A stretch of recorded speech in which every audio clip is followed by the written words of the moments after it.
Hi, I'm Kelly of Studio DIY, and I'm here to help you celebrate each and every moment the DIY way. With projects, party tips, and colorful ideas, DIY Wedding will help inspire, create, and celebrate your special day.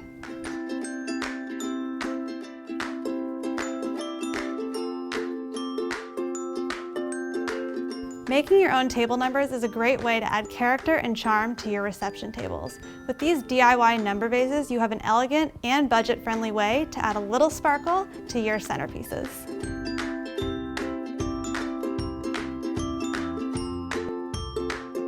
First, you're going to take a piece of your painter's tape and adhere it to your cutting board.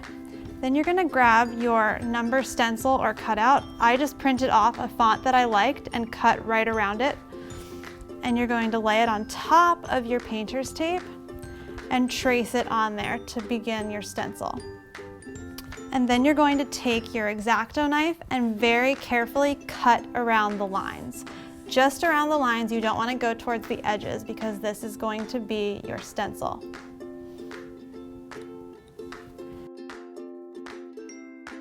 Once you've done that, if you want to add some polka dot confetti to your stencil, you're going to take that step. So I find it easier if I just leave it attached to the cutting board and then peel up one side at a time to form the confetti. So all I do is take a piece of the edge and my hole punch and punch a hole in it to make the confetti. So I'm going to do a few in here, and you can do them however you like. And when you're ready to move to the other side, you just pull up the other side.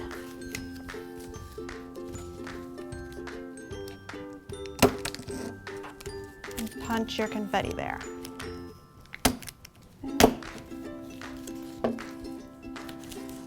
Once you have all of the confetti on your stencil that you want, you're going to very carefully peel the whole thing off.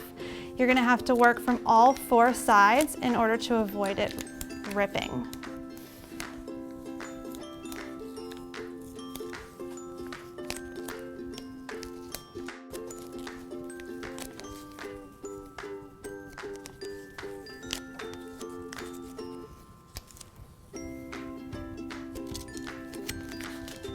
Now it's time to adhere your stencil to your vase.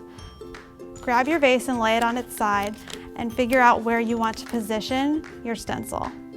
And carefully, starting on one side, place the stencil down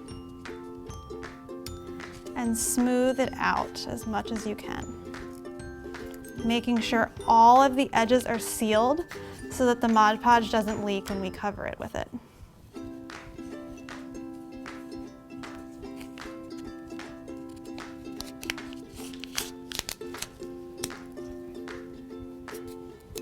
After I added my number stencil, I decided I wanted a little bit more of those polka dots.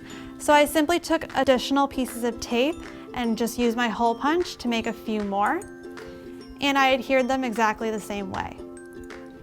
Once you have your stencils exactly as you want them and you've ensured that every little edge is pressed down, you're going to open your Mod Podge and get started.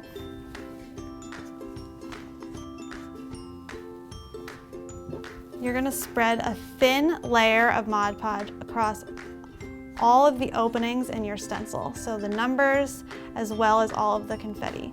It does not need to be a thick layer, but it should be even in order to get an even look with the glitter.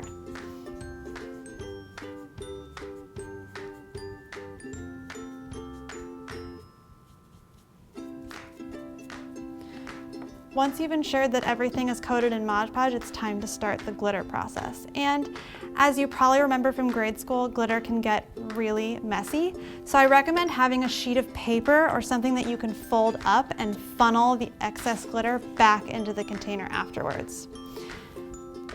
So I've picked out some gold glitter here, and it's a very fine glitter, which I like. Like I said before, you don't want it to look like a grade school project. This is much more elegant with a very fine grain. So I'm going to carefully sprinkle the glitter all over the Mod Podge. And yes, we will use a lot of glitter.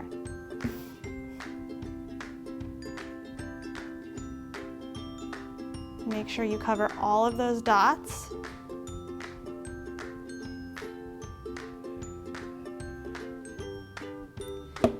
And then carefully tap the vase to get off any excess glitter. Now, you're going to want to take off your stencil right after you apply the glitter. Don't let it dry because then you may have some issues with getting the little dots to stay on there. So I'm going to take my stencil and very carefully peel it off.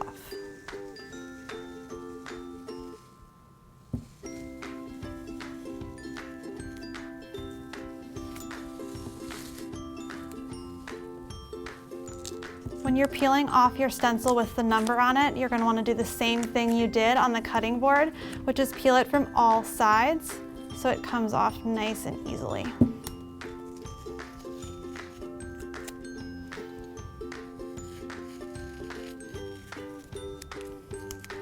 Now you may see a little bit of Mod Podge that is leaked out if you didn't get it totally sealed. I didn't either, don't worry about it.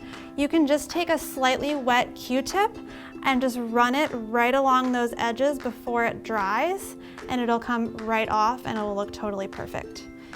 And if you have any excess glitter like you see here lying around, you can take a paintbrush and just brush it off, and then it'll be totally perfect. So one last step that I do suggest is to wait for this to totally dry, and then take a small paintbrush and paint a thin layer of Mod Podge on top of all of your glitter. This will really seal the glitter in, and if you're using these around food, like on your reception tables, that's a really good idea.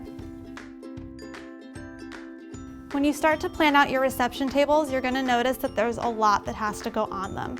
So the best part about these DIY glitter table number vases is that they also double as a centerpiece, saving room and adding a little bit of shimmer to your tables. I'm Kelly, and thanks for tuning in to DIY Wedding. Be sure to leave your questions in the comments below, and if you enjoyed this episode, make sure to like the video and to subscribe to Popsugar Girls Guide. See you next time.